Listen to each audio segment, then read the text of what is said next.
très brièvement, vous avez bien compris que ici, l'humain, quand il est cité dans le Coran, ça fait référence, bien entendu, à ces deux êtres qui sont Adam et Ève.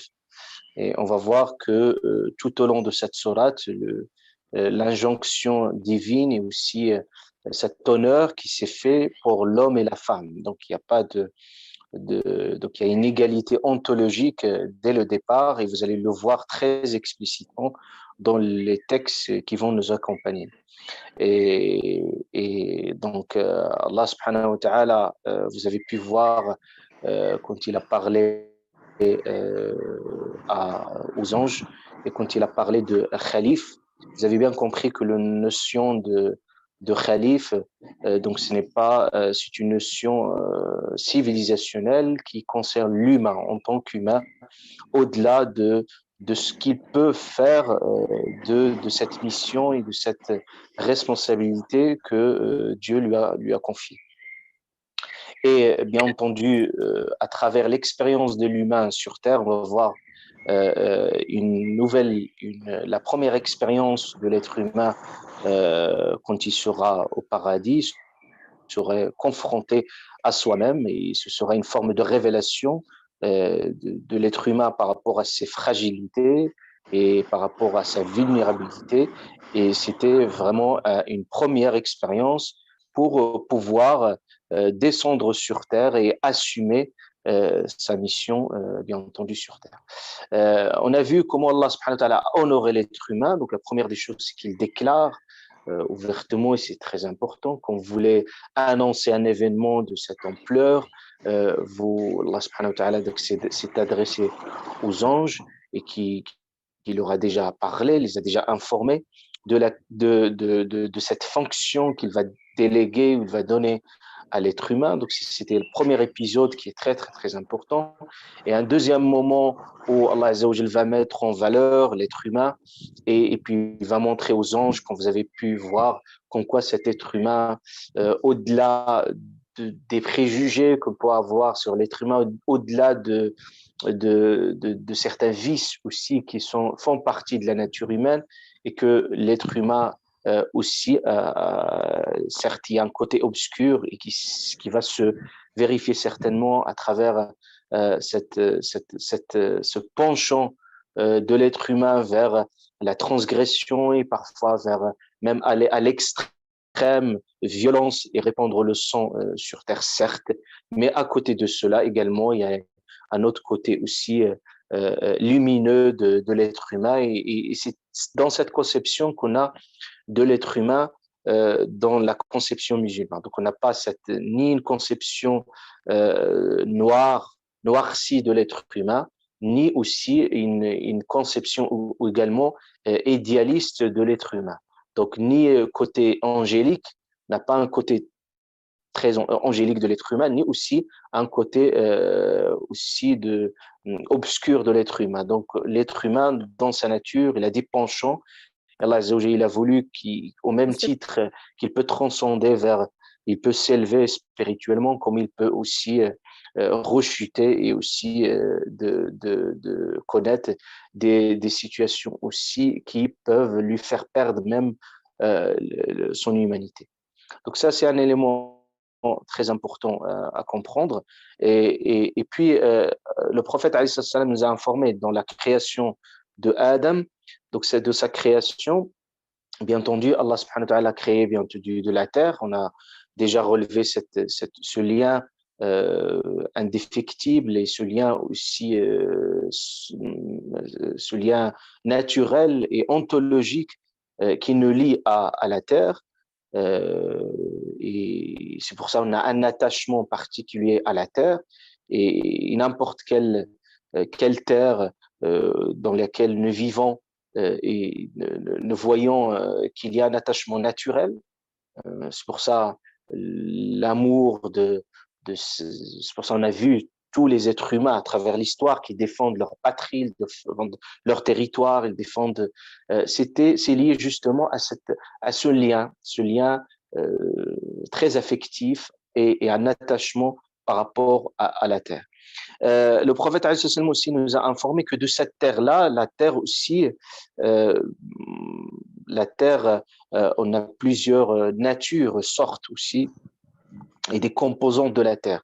Vous voyez qu'il y a des terres parfois qui sont difficiles sont pas très laborieuses, d'autres terres qui sont plus accessibles, plus faciles. Et le prophète alayhi salatu salam nous a montré que Dieu, quand il a créé l'être humain, donc chacun, Allah subhanahu wa ta'ala, a pris des parties de cette terre, et puis chacun, il est composé dans sa constitution naturelle à partir d'une telle nature. Parce que vous voyez, il y a des gens qui ont un tempérament plus dur, d'autres plus accessibles, plus faciles. C'est pour ça que le prophète dit, et même de la terre, vous voyez différentes couleurs et différentes sortes.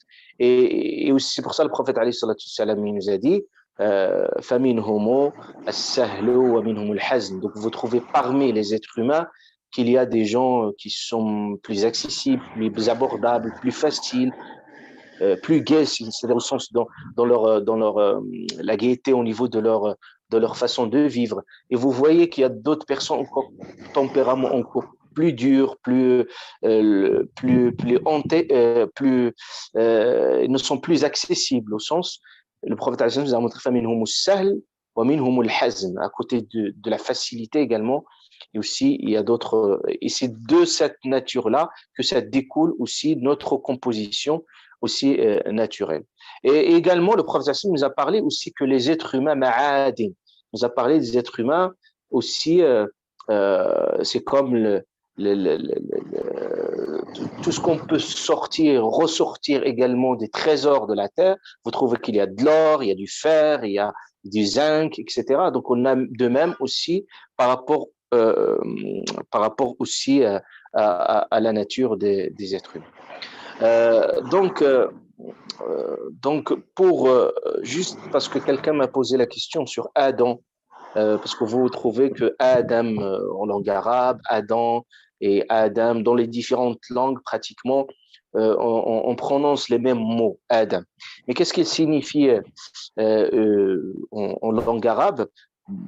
On voit que les Arabes, par rapport à cette question d'Adam, on voit que l'étymologie de mot Adam découle de trois significations qui sont un peu différentes, mais l'une des significations qui serait la plus probable. On peut dire Adam, ça vient en arabe de Adama. Adama, ça vient, c'est juste un peu l'étymologie, un peu la famille, la racine du mot Adam. Adama, Adama, c'est quelque chose, on peut dire, plus métis, qui tend vers le noir. Et tend vers le noir. Donc, c'est ça. On peut dire, est-ce que c'est sa couleur? C'était la première signification. La deuxième, c'est min al-idam. Idam, c'est, en langue arabe, c'est quelque chose de mixte. Quelque chose de mixte. Ça veut dire quelque chose de mitigé, mixte et de mélangé.